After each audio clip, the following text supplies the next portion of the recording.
Here is a number that stopped me cold. 2 people out of 2,000. Let me tell you what I mean, because it sounds like nothing until you sit with it.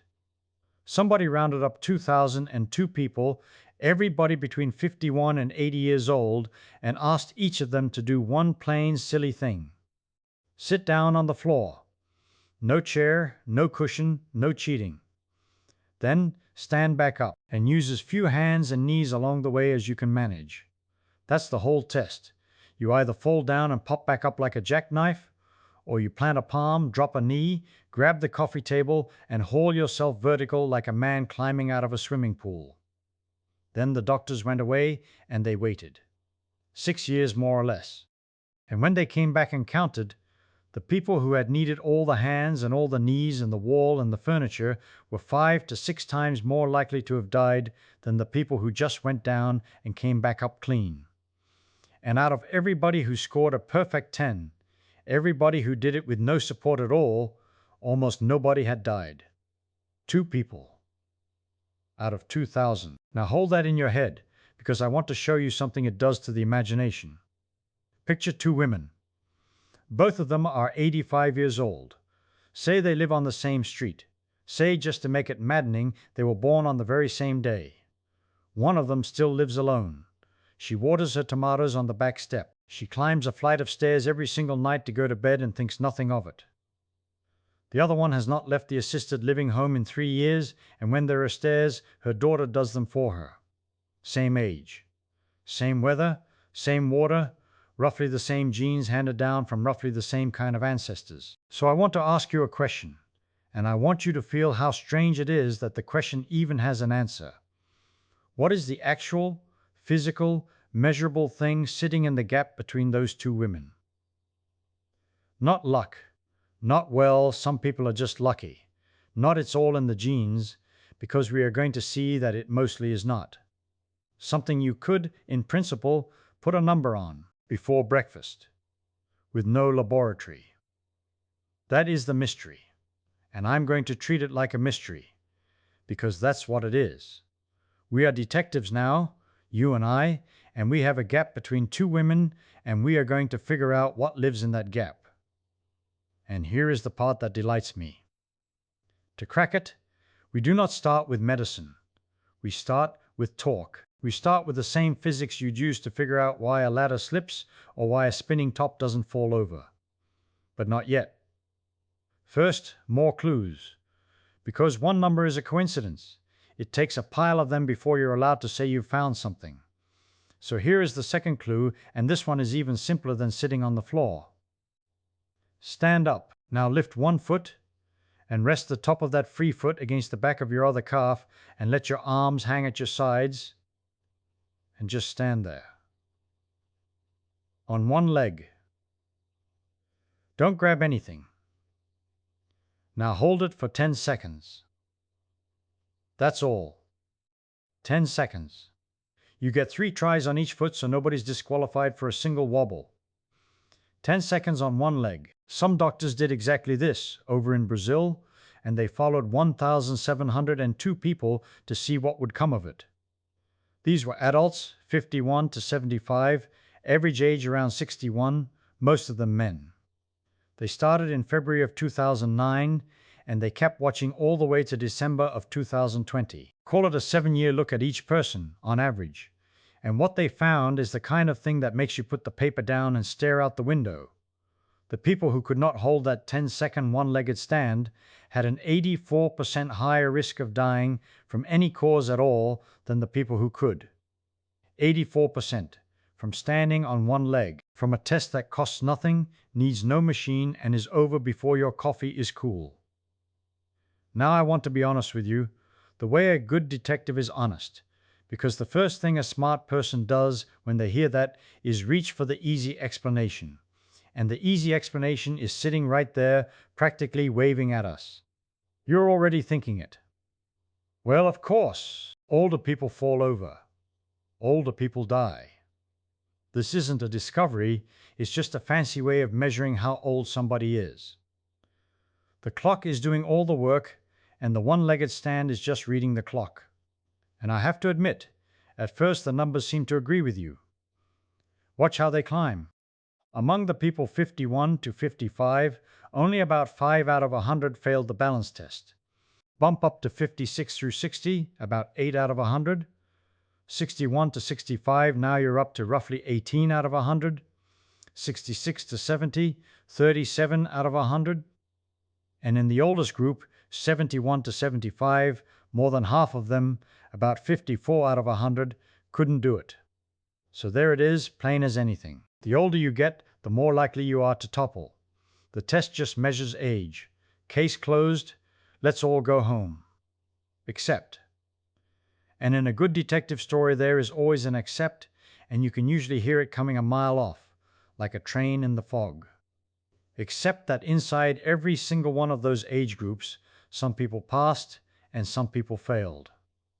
Not everybody 68 years old fell over. Not everybody 73 sailed through. Age loaded the dice? Sure. But it did not decide the throw. And here is the number that breaks the easy answer clean in half. Out of all 1,702 people, 123 of them died during those years, which is about 7 out of every 100. Now split those deaths by the test.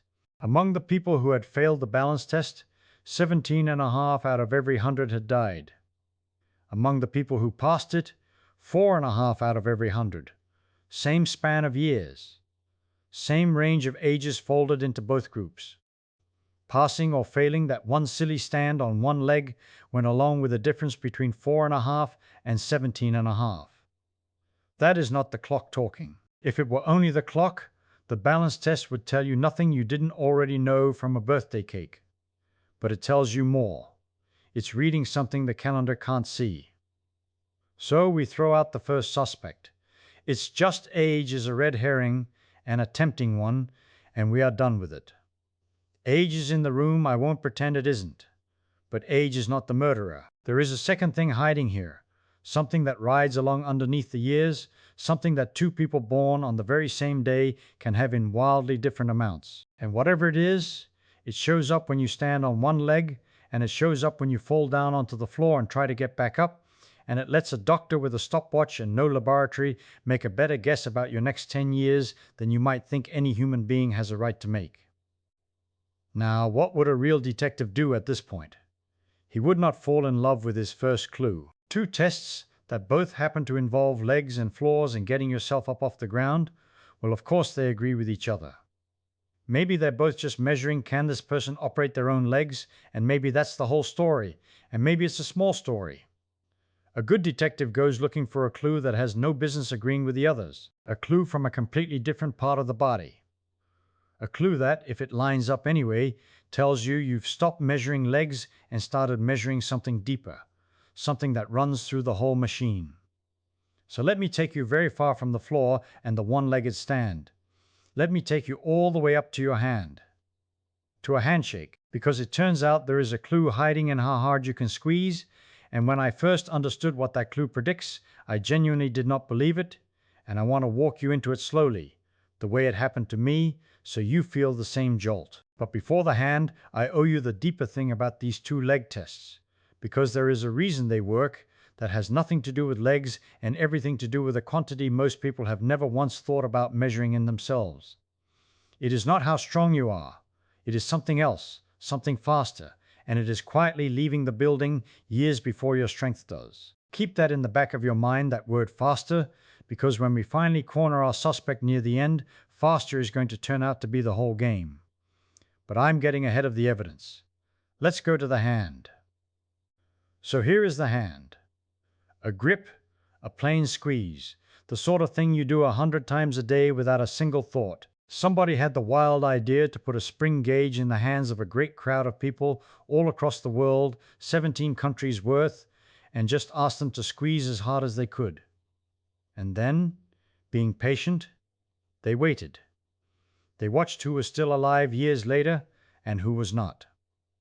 Now what would you guess? You'd guess grip is about, opening jars, carrying groceries, shaking hands firmly at a party.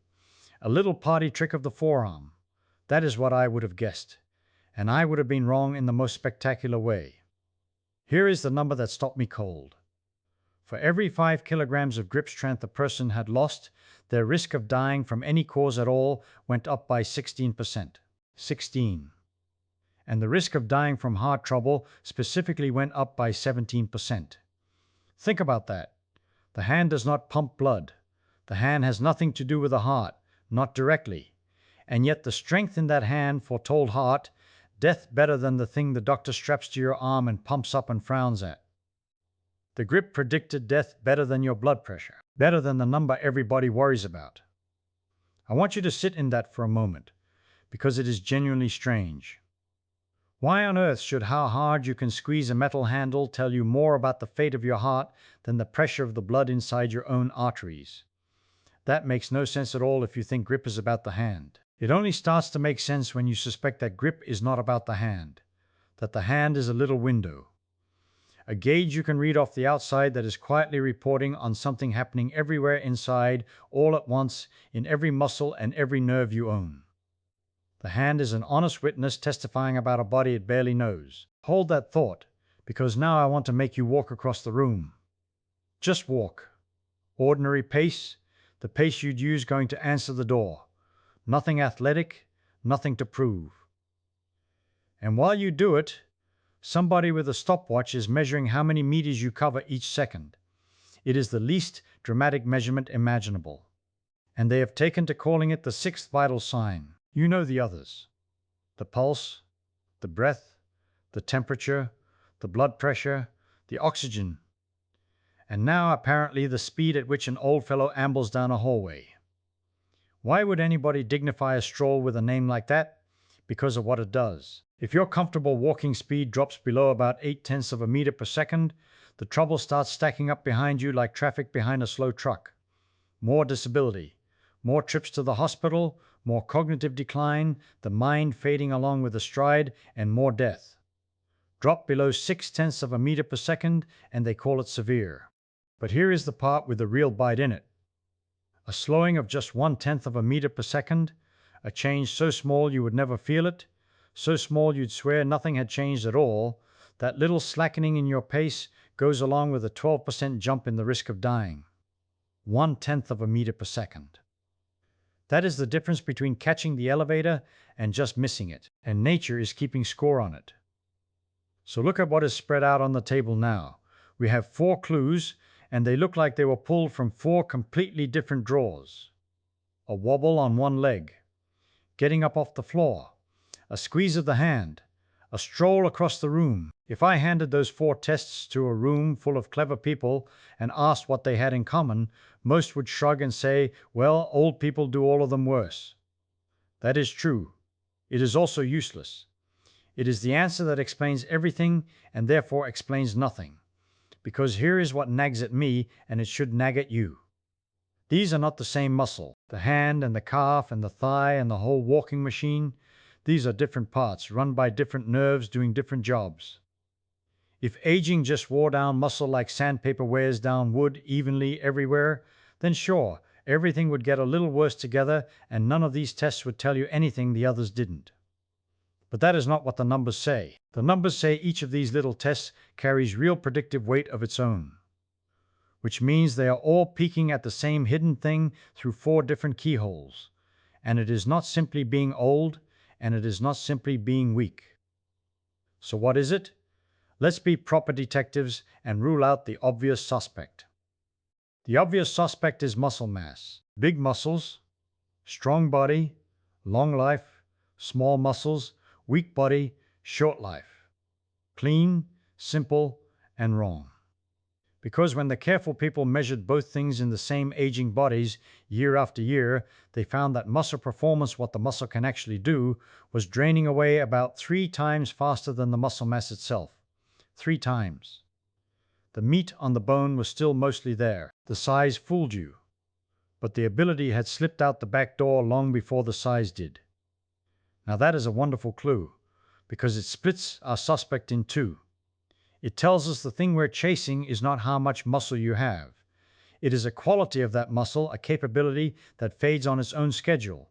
Faster, sooner, sneakier. And that brings us to the word I told you to keep in the back of your mind all this time. Faster.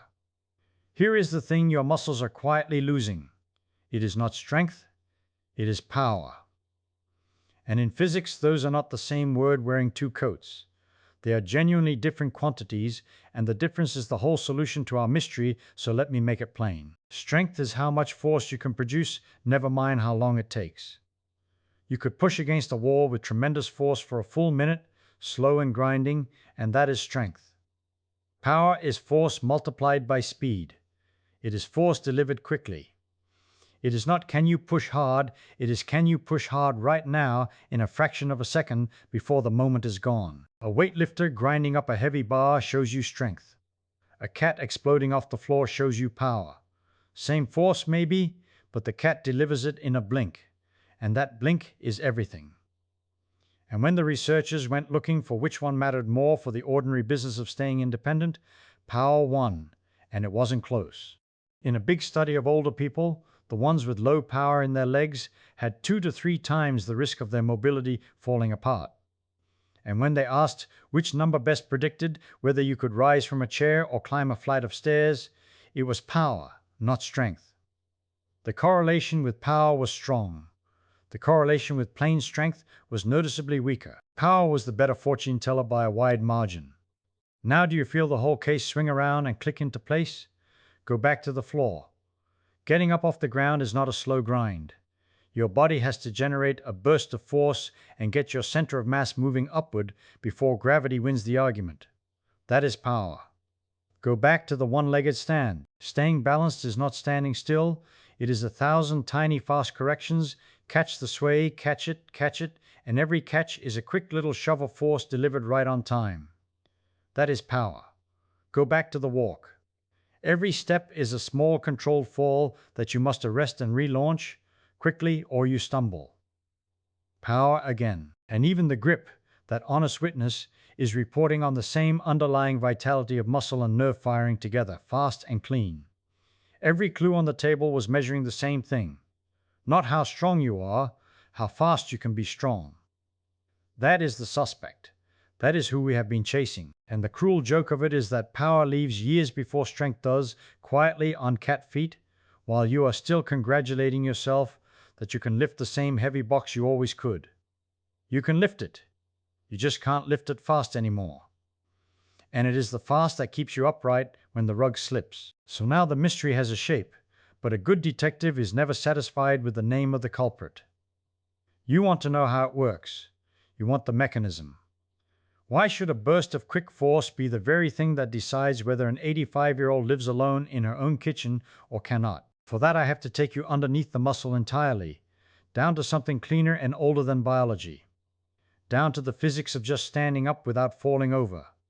Because balance, that thing you have not thought about since you were a toddler learning it, is not a talent.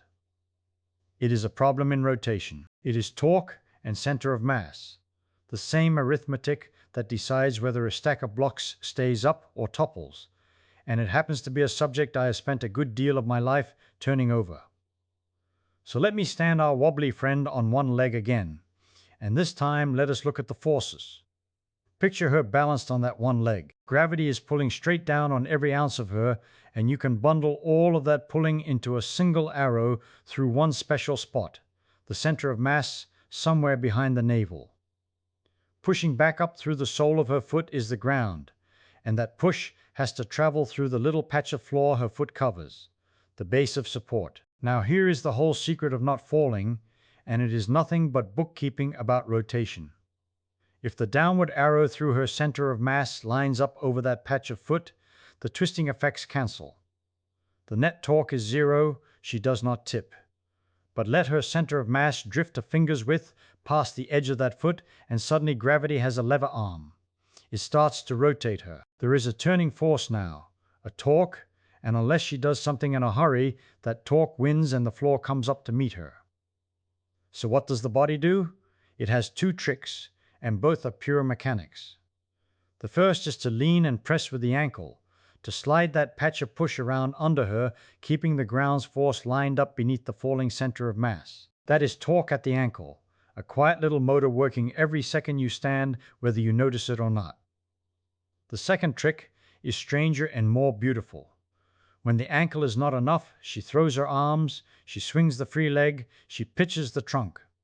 By rotating one part of her body one way, she forces the ground's push to redirect the other way. She is trading angular momentum between her limbs and her whole frame, borrowing a correction out of thin air by spinning a piece of herself. A cat does this falling off a fence. A tightrope walker does it with a long pole. Your grandmother does it badly reaching for the counter. And here is where the aging shows up in the arithmetic. If you measure the wandering of that center of pressure, the little spot where the ground pushes, you find that in older people it drifts farther and it drifts faster. The sway is bigger, the sway is quicker, on hard ground and worse on something soft like a foam pad or a thick rug. The body is still solving the torque problem, but its correction arrives late and overshoots. And why late? Because the correction is a burst of force, and a burst of force is power, and power is the thing we already caught fading 3 times faster than muscle bulk. So the 10-second stand is not testing whether her legs are big, it is testing whether her nervous system and her muscles can compute and deliver a torque correction before the fall runs away from her. It is a physics exam graded pass or fail, and the penalty for failing, remember, was 84% higher odds of dying in the years that followed. Now let me take you to the one moment of the day when this whole machine is at its clumsiest, and it is a moment you pass through every single morning without a thought. You are lying down flat all night. Your blood is spread out along you like water in a level tray. Then you swing your legs off the bed and you stand, and in that instant gravity grabs about a pint or 2 of your blood and pulls it down into your legs and your belly, pooling it there. For a heartbeat, less blood is coming back up to fill the heart. Less filling means the heart pumps less, and the pressure driving blood up to your brain sags. Your body has a fix for this, a set of little pressure sensors in the big arteries of the neck, the baroreceptors that feel the pressure fall and instantly bark orders, squeeze the vessels, speed the heart, push it back up. In a young person, that correction is nearly instant. You never feel it, but those sensors get sluggish with the years, just like the balance correction gets sluggish. The order goes out late. And so for a few seconds the brain is running a little short on blood, and the room goes gray, and the knees go soft. We have a name for that pressure drop and a number.